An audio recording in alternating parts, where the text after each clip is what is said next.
أعوذ بالله من الشيطان الرجيم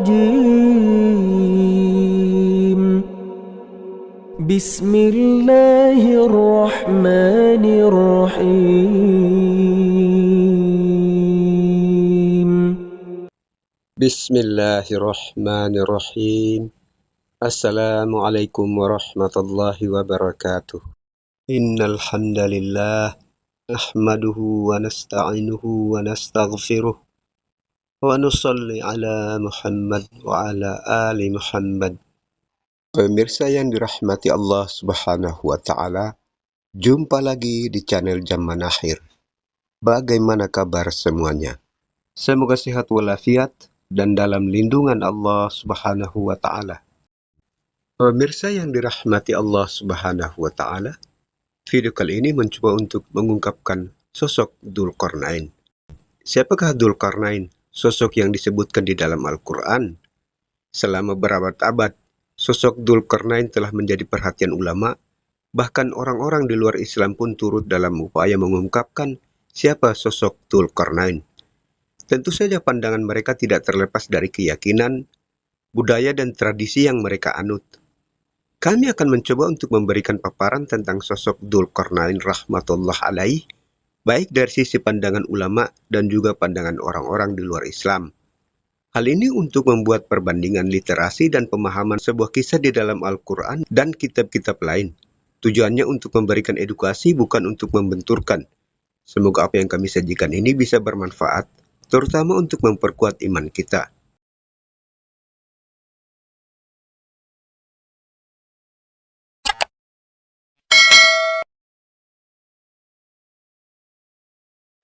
Kisah Dzulqarnain telah Allah Subhanahu wa taala beritahukan kepada setiap nabi yang diutus dan terdapat dalam kitab-kitab samawi. Ketika Islam mulai menyebar di kalangan penduduk Makkah, elit masyarakat Makkah merasa khawatir kedudukan mereka akan tersingkir karena Islam mulai banyak diterima penduduk Makkah. Berbagai upaya dilakukan untuk menghentikan penyebaran Islam di kalangan penduduk Makkah. Untuk itu harus dilakukan sesuatu terhadap pembawa risalah, yaitu Muhammad Sallallahu Alaihi Wasallam. Penduduk kafir Quraisy ingin membuktikan kenabian Muhammad Sallallahu Alaihi Wasallam. Untuk itu mereka mengutus beberapa orang untuk menemui rabi Yahudi di Madinah. Para rabi kemudian memberikan saran agar orang-orang kafir Quraisy mengajukan kepada beliau Sallallahu Alaihi Wasallam beberapa pertanyaan. Rabi Yahudi berpesan, tanyakan kepada Muhammad Sallallahu Alaihi Wasallam pertanyaan ini. Jika Muhammad Sallallahu Alaihi Wasallam dapat menjawabnya sesuai dengan teks dalam Taurat, berarti Muhammad Sallallahu Alaihi Wasallam adalah benar seorang nabi. Jika Muhammad Sallallahu Alaihi Wasallam tidak bisa menjawab pertanyaan ini sesuai dengan teks Taurat, Muhammad Sallallahu Alaihi Wasallam bukan seorang nabi. Rabi Yahudi mengatakan, ajukan kepada Muhammad Sallallahu Alaihi Wasallam dua pertanyaan tentang 7 orang pemuda yang tertidur selama 309 tahun dan seorang pemuda yang memiliki 2 tanduk yang berjalan dari timur ke barat. Selama berabad-abad, para ulama mencoba mengekspos Dzulqarnain rahmatullah alaih, sosok yang disebutkan di dalam Al-Quran. Apakah beliau rahmatullah alaih seorang nabi ataukah seorang raja yang diberikan kemampuan untuk mengumpulkan ribuan tentara yang melakukan perjalanan untuk menaklukkan dan menguasai berbagai bangsa dan negara, juga membebaskan mereka dari penindasan. Ada 3 pendapat yang dikemukakan tentang sosok Dzulqarnain. Pendapat pertama mengatakan bahwa sosok Dzulqarnain yang disebutkan di dalam Al-Quran adalah Cyrus the Great, pendiri kerajaan Persia, yang nantinya menaklukkan kerajaan Media atau Medes, Lydia, dan Babilonia. Dalam catatan sejarah dikatakan, dalam setiap penaklukannya, Cyrus membebaskan rakyatnya untuk berperilaku menurut norma atau keyakinan yang mereka anut ketika itu. Cyrus juga membebaskan perbudakan dan melarang praktek perbudakan. Raja yang pertama mendeklarasikan hak asasi manusia. Wilayah kekuasaan Cyrus membentang dari sungai Indus di India menuju ke Balkan di Eropa dan dari Balkan ke Libya di selatan di benua Afrika. Persia ketika itu menjadi negara superpower. Cyrus dilahirkan di provinsi Anshan, sebuah wilayah di selatan Iran saat ini. Orang-orang yang mendiami wilayah ini menyebut diri mereka sebagai Pars. kisah tentang Cyrus Agung ini sangat menarik. Sebagai kisah legenda yang beredar di kalangan masyarakat Iran, dikisahkan ketika Raja Astyages yang memerintah kerajaan Medes bermimpi dari rahim putrinya keluar tanaman anggur yang merayap ke segala arah. Seorang peramal mengatakan putrinya akan melahirkan seorang anak yang nantinya akan menumbangkan kekuasaannya. Percaya dengan ramalan ini, Astyages kemudian mengeluarkan titah agar membunuh anak yang akan dilahirkan putrinya. Seorang pembesar istana yang ditugaskan untuk membunuh Cyrus tidak melaksanakan perintah Astyages. Sebaliknya, Cyrus diserahkan kepada salah satu keluarga pembesar istana ini untuk dipelihara hingga mencapai usia remaja. Nama Cyrus Agung terdapat dalam kitab suci Kristen dan Yahudi. Cyrus Agung disebut dalam kitab suci Kristen dan Yahudi sebagai raja yang mengembalikan orang-orang Yahudi yang dipindahkan dari kerajaan Israel menuju Babilonia. Orang-orang Israel ditaklukkan oleh Bukhtanasar, Raja Babilonia atau yang lebih dikenal sebagai Nebukadnezar. Ribuan orang Israel kemudian digiring menuju ke Babilonia sebagai budak selama 70 tahun. Ketika Cyrus menaklukkan Babilonia, orang-orang Israel yang berada di Babilonia dikembalikan ke Yerusalem. Oleh beberapa ulama, nama Cyrus the Great adalah sosok yang disebutkan di dalam Al-Quran sebagai Dzulqarnain. Tetapi ulama kontemporer kemudian menyisihkan nama Cyrus the Great dari sosok Dzulqarnain karena Cyrus bukan seorang raja yang saleh yang beriman kepada Allah Subhanahu wa Ta'ala. Cyrus the Great adalah seorang majusi yang menyembah Ahura Mazda. Pendapat kedua mengatakan bahwa sosok Dzulqarnain yang disebutkan di dalam Al-Quran adalah Alexander the Great dari Makedonia.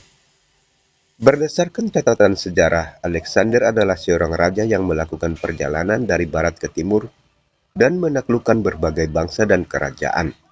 Kerajaannya membentang dari Balkan hingga Afghanistan, memerintah ratusan suku bangsa. Nama Alexander sangat fenomenal karena dapat menaklukkan kerajaan besar Persia. Di dalam masyarakat sekitar Timur Tengah ada kisah tentang Alexander dikenal sebagai Alexander Romances. Alexander the Great menjadi begitu populer di kalangan umat Islam.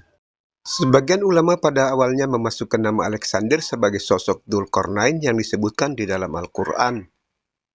Namun ulama kontemporer menolak sosok Alexander sebagai Dzulqarnain karena Alexander bukan seorang yang beriman kepada Allah Subhanahu wa Ta'ala.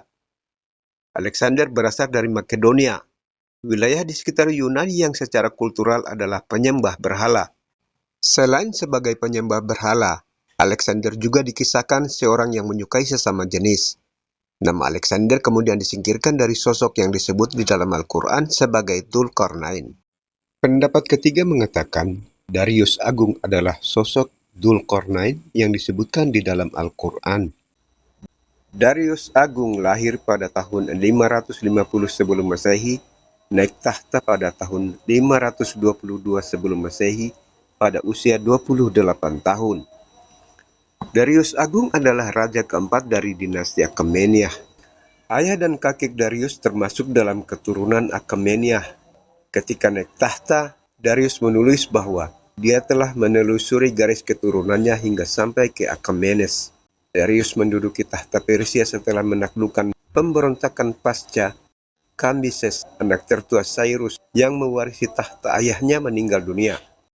Kambises meninggalkan tahta Persia dalam perselisihan. Bardia, saudara laki-laki Kambises, telah lebih dulu meninggal dunia.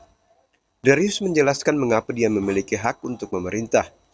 Dia mengatakan dia memiliki Ahura Mazda, dewa Zoroaster yang berada di sisinya. Darius mengklaim garis keturunan kerajaan melalui 4 generasi ke Achaemenid Eponim, ayah dari Thespes yang merupakan kakek buyut Cyrus. Darius mengatakan ayahnya adalah Histapes, yang ayahnya adalah Arsames, yang ayahnya adalah Ariamnes, anak dari Thespes. Darius memperluas kerajaannya dari Sakas di luar Sogdiana ke Kush dan dari Sind ke Sardis. Darius juga memperluas dan menyempurnakan bentuk satrapis Persia, membagi kerajaannya menjadi 20 bagian atau provinsi. Darius membangun jalan dari Susa ke Sardis yang menghubungkan satrapis yang sangat jauh sehingga tidak ada yang harus berkendara lebih dari sehari untuk mengirimkan pos. Darius meninggal pada tahun 486 sebelum Masehi dalam usia 64 tahun. Beberapa ulama menyebutkan nama Darius Agung sebagai Dzulqarnain. Salah satunya adalah Syekh Yasir Qardi. Syekh Yasir Qardi berpendapat bahwa Darius memiliki kerajaan yang sangat luas, menaklukkan banyak wilayah dan kerajaan, menaklukkan Asia Kecil, Balkan, Mesir, Libya, Sudan, Kaukasus, dan Asia Tengah. Dia melakukan perjalanan ke timur jauh dan ke arah barat yang terjauh yang dapat dia tempuh. Darius berperang melawan orang Mesir, Cina, dan banyak suku dan bangsa lagi yang dia kalahkan. Tidak seperti Cyrus atau Alexander yang menyembah berhala, Darius adalah seorang monoteis. Dia dicintai rakyatnya, memiliki reputasi sebagai raja yang sangat adil. Dalam inskripsi yang ada sampai hari ini, Darius berkata, Tuhan telah memberkatiku dengan kekuatannya. Kalimat ini mirip dengan yang ada di dalam Al-Quran surah Al-Kahf. Qala hadha rahmatum min Rabbi, fa'idha ja'a wa'du Rabbi ja'alahu dakka. Wa kana wa'du Rabbi haqqa. Kita tidak pernah menemukan seorang raja di zaman kuno yang mengeluarkan kalimat seperti itu. Bandingkan dengan Fir'aun yang berkata, Faqala ana rabbukumul a'la. Aku adalah Tuhan yang Maha Tinggi. Dalam inskripsi, Darius digambarkan sebagai raja yang memiliki 2 tanduk. Raja di Raja Persia yang memenuhi syarat sebagai Dzulqarnain yang disebutkan di dalam Al-Quran hanyalah Cyrus Agung atau Khoros. Tetapi sebuah pendapat lain lagi mengatakan Dzulqarnain bukan berasal dari Persia tetapi dari wilayah Arab dari keluarga Yaman. Argumentasi yang diajukan sebagai berikut. Dzulqarnain bukan kata Persia melainkan kata Arab. Selain itu, raja-raja Yaman dahulu kala di zaman kuno menggunakan gelar Dzu, seperti Dzuwas, Dunnun, Durain, Dzuzin, dan juga Dzulqarnain. Abu Raihan Al-Biruni berpendapat Dzulqarnain adalah Abu Karb bin Air bin Afriks Hamiri. Nama aslinya adalah Sab, dan dia adalah anak dari Tabaul, dan dia inilah yang disebut sebagai Dzulqarnain di dalam Al-Quran. Juga ada perbedaan arti qarn. Disebut arti qarn adalah tanduk, dan bisa juga waktu, atau kurun, atau zaman. Jika peta wilayah kerajaan yang ditaklukkannya digambar di atas kertas, bentuknya akan seperti domba jantan dengan 2 tanduk di kepalanya. Penjelasan lain adalah bahwa mahkota Dzulqarnain memiliki 2 mahkota, sementara raja biasa hanya memiliki 1 mahkota. Dan kedua mahkota ini juga dibuat untuk menyatakan luas kerajaannya. Penjelasan ketiga adalah bahwa nama Dzulqarnain diberkati dengan 2 periode penaklukan, dan 1 lagi adalah periode memerintah dan mengelola wilayah yang ditaklukkan. Tidak setiap raja diberkati dengan pedang, bahkan Alexander dari Makedonia membuat banyak kemenangan, mencapai India dan menaklukkan banyak wilayah, tetapi pasukannya menolak untuk maju dan bersikeras untuk kembali ke rumah. Alexander dipaksa di depan pasukannya untuk kembali, tetapi sebelum mencapai tanah kelahirannya pada usia 30 tahun, dia diasingkan di Babel, di mana terletak tembok yang dibangun Dzulqarnain. Ada perbedaan dalam hal ini juga karena 5 tembok yang diketahui saat ini dibangun oleh raja yang berbeda di berbagai daerah untuk melindungi mereka dari serbuan negara lain. Penelitian otentik mengatakan, tembok ini melingkupi jalur Jabal Altai atau pegunungan Altai, yang sering juga disebutkan sebagai tembok sedih oleh sejarawan Islam. Jabal Altai terletak antara Mansuria dan Mongolia.